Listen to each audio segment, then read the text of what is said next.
My name is Sean Zong, and this is my Physics 2212 Lab 1 Charge Tape Report. So before we get into this presentation, I'm just going to go through the contents of what we're going to go through. So firstly, the introduction, where I introduce the purpose and fundamentals of this lab. Secondly, the procedure, where I talk about the experimental setup and results. Third, the code, where I'll go over the computational model and how it compares to our experimental results. And then fourth, we'll explore the further questions assigned on what if and why. So for the purpose of this experiment, we're going to be observing the interaction between two pieces of charge tape, determining the excess amount of charge on each tape, utilizing both observational and computational methods. And as a bit of a spoiler, the charge on each tape we calculate out to be 1.335 times 10 to the negative 8th coulombs. And then for the number of electrons lost on each tape, it rounds out to be 8.34 times 10 to the 10th electrons lost. So the fundamental principles that guide this lab are, first off, Newton's second law, which is that the net force is equal to the change in momentum over change in time. Since there is no change in momentum, net force is equal to 0, and is also equal to the summation of each of our individual forces, which are the gravitational force, detailed here as negative mg in the y component, with g is equal to 9.81 meters per second squared. And then our electric force formula to the right here, with our electric force constant, 9 times 10 to the 9th here, and Q1 and Q2 representing the charges of each individual charge in the system, and then R representing the distance in between them. So for the experimental setup, we first needed to determine the sign of charge on tape using the charged pen, which had a known negative charge. Secondly, we used two pieces of charged tape and one of which was floated, and the other was used to determine a distance at which the repelling force perfectly balanced the gravitational force.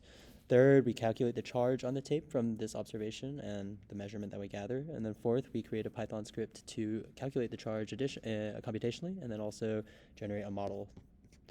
So for the observed model, I've shown a few pictures here from our experiment.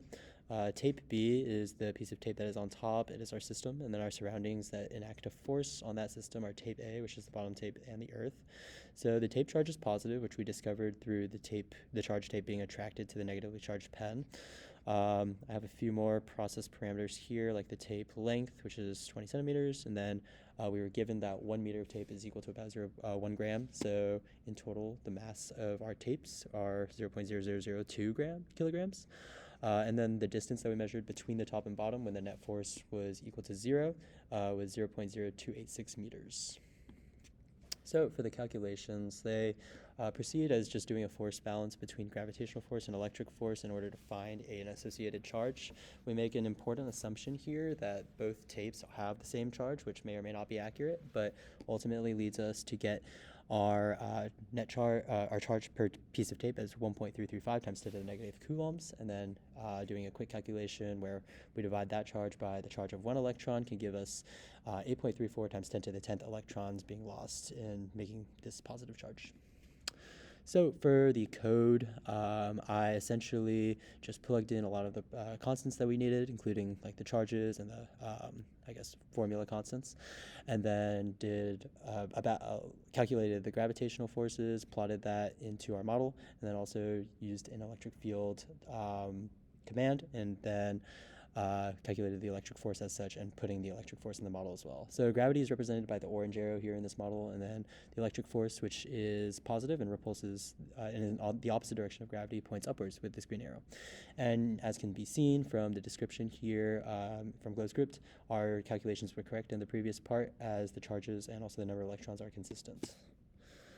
So possible sources of error. So firstly and most importantly is the loss of charge through handling the tape strips to be situated one above the other. Charge was certainly transferred to surroundings. Also frictional losses. Resistance to movement by the tape by air viscosity is negated in this experiment entirely. The mass of the tape was interpolated based on a unit measurement of 1 gram per meter, and may not be completely accurate because we didn't actually measure the tape strips themselves. So to answer the further questions of what if electrons had positive charge and protons had negative charge, well, firstly, there would be no change in observations. Rather than a loss of electrons, a loss of protons would occur, but since the tapes would have the same sign, charge, since they're both facing the same conditions, they would continue to repel each other. So no changes in observation from that. And then why is it important to handle the charge tapes as little as possible?